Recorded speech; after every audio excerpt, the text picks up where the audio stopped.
Well, hello. It's us again, and today we're hoping to make a genuinely useful video about focus stacking, or to be more precise, in-field focus bracketing, and even more precisely, how to go about it manually. There are three methods I use primarily, each largely dependent on my subject and conditions and the equipment I have to hand when shooting. Firstly, though, what is focus bracketing, or stacking, whatever you want to call it, and why would you want to use it? Now, I look at it as a two-stage process. So you got shooting the images in the field, or shooting, your brackets, your bracketed images, and then stacking them later in post-processing, either manually or with the use of an app or a program for us oldies. Now, in essence, it's just shooting a number of frames of the same subject, but focused at slightly different parts of it, or slightly different planes of focus, if you like.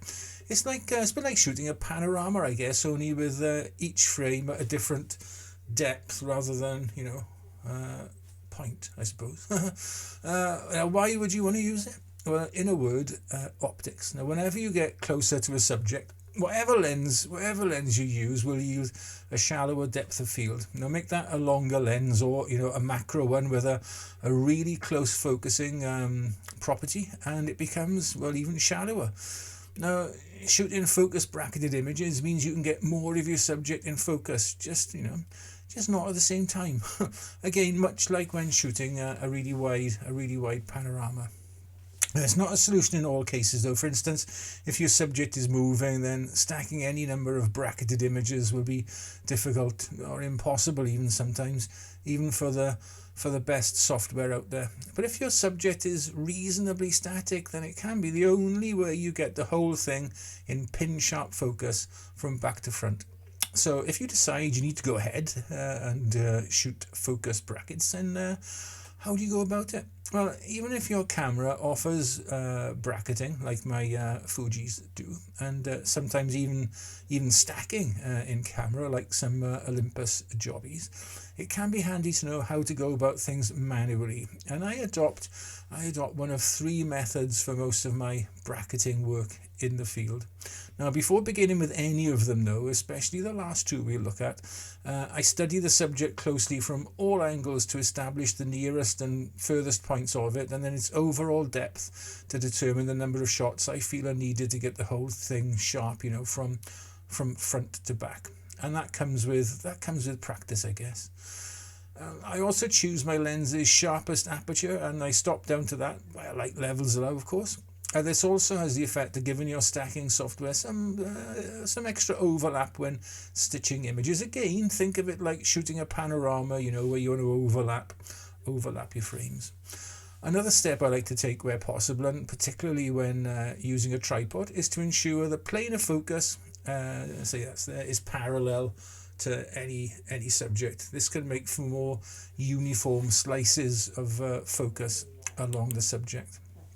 Next, I lock my camera's exposure by going into manual mode to ensure no shifts in exposure or white balance between frames. And again, just like a pano, very similar in fact, it's better to shoot too many frames rather than too few. And where possible, I'll always repeat the bracketing process at least once, and especially where lighting levels might have changed during the whole process. Say the sun's, coming in and popping back out again or whatever.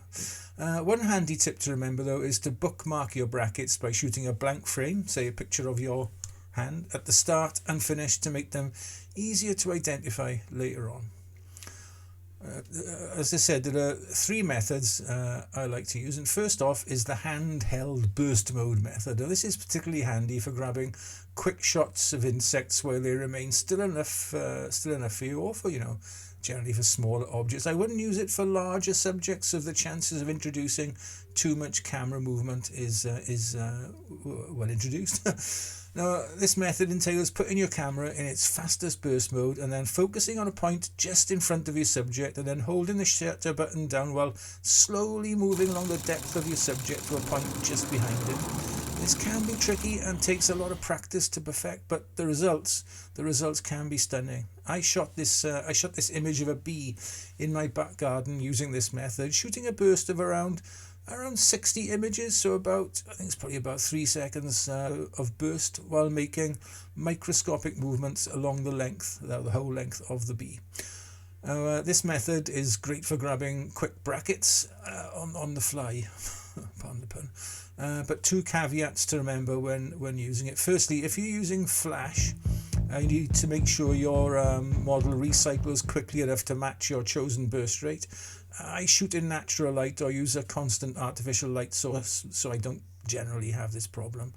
Secondly, you need to dial in a fast enough shutter speed to overcome any camera shake. So a steady hand, the ability to hold one's breath for a while, and image stabilization are incredibly handy. Now the second method can be used handheld, depending on how steady your hands are, or really most preferably on a tripod, especially where the size of your subject increases the number of shots you need, and it involves taking an image and then making adjustments to the focal point, either with auto or manual focus, and repeating until you're happy you've got the whole thing nailed down. Now, I tend to use this method when I'm looking at a subject with well-defined points of interest that are easily identifiable, like this mushroom scene on screen now, and focus on each one in turn. So I think in this there were like 7 shots to make this image, while also making sure they cover the whole depth of the subject, or at least, the bits of it I want in focus.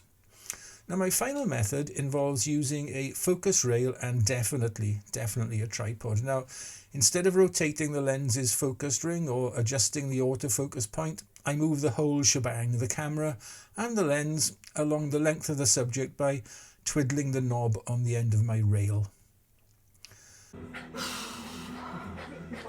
This method is really only suitable for static objects, really, as the time between frames can be longer than other methods, and I tend to use it when I got a lot of time to photograph my subject and I want to make, really small, little tiny increments, if you like, along its depth. It's great for shooting a load of brackets, but in a more controlled manner than the burst rate method we discussed first, or in a more measured way than method 2. Now, whenever I shoot brackets on a tripod, whether that be shifting focus via the lens or a focus rail, I prefer to use a remote release or the camera's timer for ultimate sharpness. I mean, why go to all that bother and then introduce, camera shake, ruining all your hard work and your lovely efforts.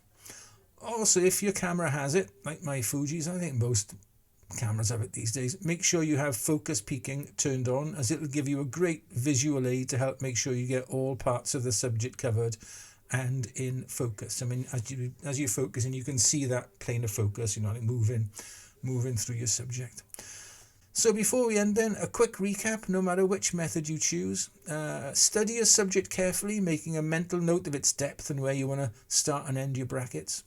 Bookmark your brackets with a blank frame at the start and finish. Expose for the whole scene and lock your camera into manual mode, including white balance. Choose your lens's sharpest aperture. Beware of camera shake. Shoot more frames than you think you'll need, and then repeat the process at least twice, if possible or necessary.